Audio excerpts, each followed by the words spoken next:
Right now I'd like to talk about a couple of problems and see if we can put some of these concepts to work. Okay, so here we have a wheel that's on an inclined plane, and we want to find out the acceleration down the hill. All right, first of all, let's draw all of the forces in our free body diagram. Well, we know that it's going to roll down the hill, so let's put our omega and our alpha going that direction. Let's make sure we have a mass times acceleration vector going down the hill. We know that there's going to be a normal force, and what causes this alpha and this omega is going to be a force of friction going in that direction.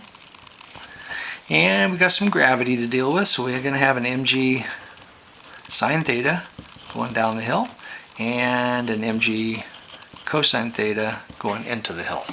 Okay, so I think that is all of our forces. It says that it's a 12-degree angle, and the mu is 0.2. Or the static mu is 0.2 and kinetic mu is 0.15. All right, in this case, the slip condition is not given. So we have two approaches now to find out the acceleration. We can either assume not slip and then confirm, or we can find the minimum mu to prevent slip and then evaluate what our acceleration is. So I'm going to choose here to evaluate the minimum mu to prevent slip. And at that unique point again, the force of friction is mu normal and A is equal to R alpha. Plug that into my two equations, my moment equation and my force equation, and you can print this if you wish and go through the math. But what I'm going to say here is I solve this for mu and I find out mu is equal to 0.0398.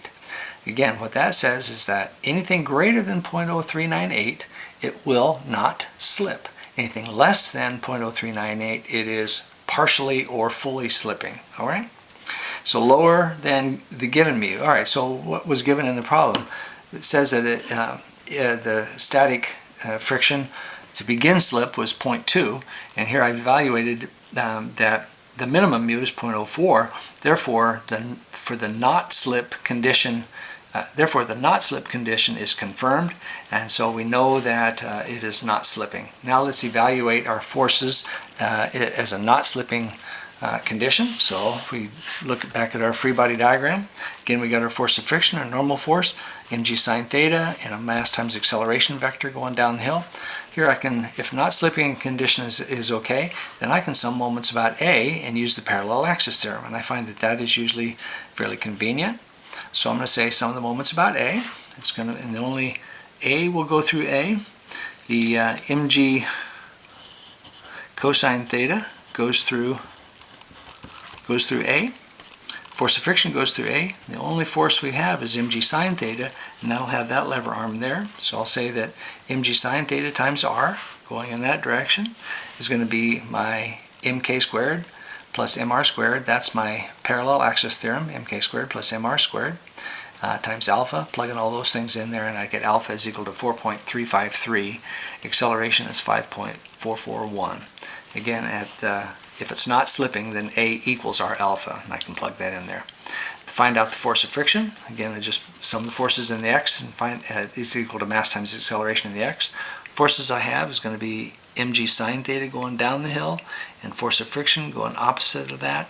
So I've got that is equal to max.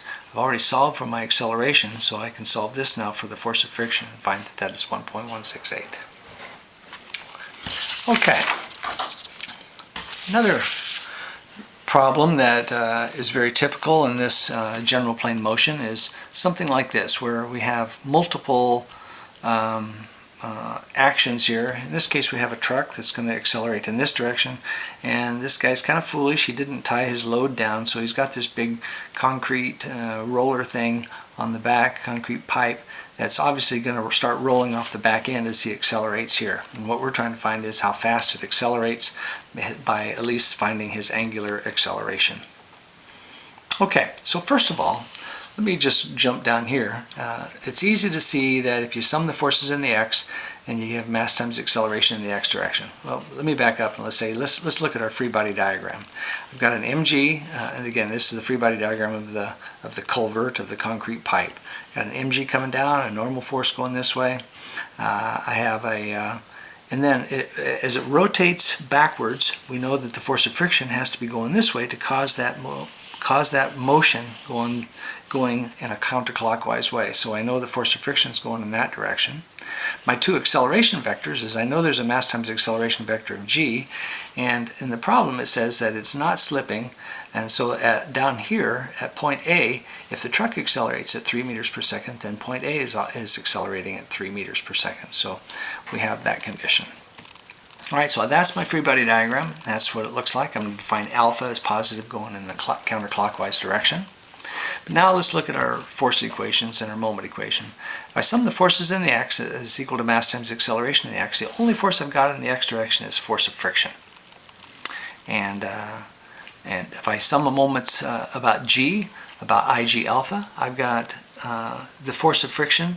Got the normal force and mg are both going through g, and the force of friction is going to be equal to ig alpha. I'm going to find that I have a force of friction and alpha as my two equations, but I need another equation because I can't relate A and alpha without another equation. So I'm going to use the relative acceleration equation here to find out a relationship between A and alpha. And I can say the acceleration of g is the acceleration of A plus alpha cross r of g with respect to A minus omega squared r of g with respect to A. So in this case, omega is 0 at the beginning. So I'm going to say that this term goes away because the initial acceleration, and that's what we're looking for. We're looking for the acceleration as it starts. Omega is going to be equal to 0. We're going to say that alpha is positive k because it's going in the counterclockwise direction by the right-hand rule. R of g with respect to A is 0.5j. Doing our cross product, I can see that acceleration of g is equal to 3 minus 0.5 alpha in the I direction. Plugging that into here, I can solve for alpha is equal to 3 radians per second. So again, what the takeaway here is you can't get there just using the two conventional equations. You have to have a third equation if you have a surface that is moving like that. Okay, here's a homework problem that I've given you. The bowling ball is cast horizontally onto a lane such that omega is equal to 0, and after a little while friction takes hold and then it begins to roll without slipping. And what we're trying to find out is the distance the ball travels before it rolls without slipping, so distance. Okay, a couple things to remember or to understand here is that this is kind of a multi-stage problem. What we're saying is that during stage 1 it's slipping, and during the slip condition V does not equal to R omega and A does not equal R alpha, but F, the force of friction, does equal mu normal. After the stop slipping, now we're rolling without slip. Now we're going to say that the ending velocity is equal to R omega. Alpha is equal to 0 now because it's not accelerating anymore. It's just rolling without slipping, and force of friction does not equal mu normal anymore. So many of these problems, you have to break it up into two problems and evaluate them kind of separately, at least as two stages. So again, during slip, what we can say that some of the forces in the x is mass times acceleration in the x, and then we have a force of friction causing my mass times acceleration in the x.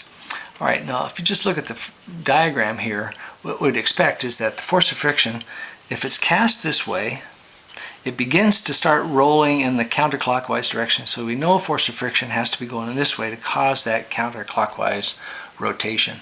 I've drawn my mass times acceleration vector going to the left, but we can tell by observation that the only force in the x direction is the force of friction. So I should find, when I resolve all this, I should find that acceleration value will be a negative number. All right, the next thing to understand is that there's constant deceleration during the slip, such that it has a beginning speed, it has an ending speed, and there's going to be an acceleration times the time relationship, and at the end, V is equal to R omega. Anyway, this kind of gets you started. Then you'll have to do a moment equation as well, but once we kind of understand these things, then you can generally proceed. Okay, then the last problem I want to talk about is this airplane landing gear problem. Now imagine what we've got is an airplane touching down, and you've seen this before, that it touches down, the tires screech and smoke, and here's a little close-up of that, and we want to find out the time that they come up to speed. So what we're going to say here is we have we're going to say that each tire weighs 250 pounds. That's its weight, and there's going to be some weight of the airplane pushing down on the strut right in here, which is going to have some effect on each tire. We're going to say that is 10,000 pounds per tire. The radius of the tire is 2 feet, and we're going to have a mu coefficient of friction of 0.5. So here's some assumptions to do our evaluation. Before touchdown, let's say that it's 150 miles per hour, 220 feet per second. And while we're slipping, the velocity is going to be constant. What I'm going to say there is that this the touchdown action while the tires are coming up to speed is not going to appreciably slow the airplane down. So velocity is going to be constant while it's slipping, and then after speed we're going to say that we're still moving in the same speed. All right, before touchdown, omega of each tire is going to be equal to 0. While we're slipping, velocity is not equal to r omega, but after they come up to speed, the velocity is equal to r omega. And then again, while they're slipping, A does not equal to R alpha, but force of friction does equal mu normal. All right, given those kinds of assumptions, then looking again at the free body diagram, if I'm going in this direction, should have reversed that picture, I guess, a little bit, but I'm going in this direction, I got an mg, I got a 10,000 pound, I got a normal force, and if it's going to start rotating in this direction, I'm going to have an alpha going in that direction again, so the force of friction has to be going backwards. If I sum the forces in the y, I can find my normal force, I can find my force of friction is mu normal, and then just using my moment equation, so the moments of g is ig alpha, and I can find that alpha is equal to 660 radians per second.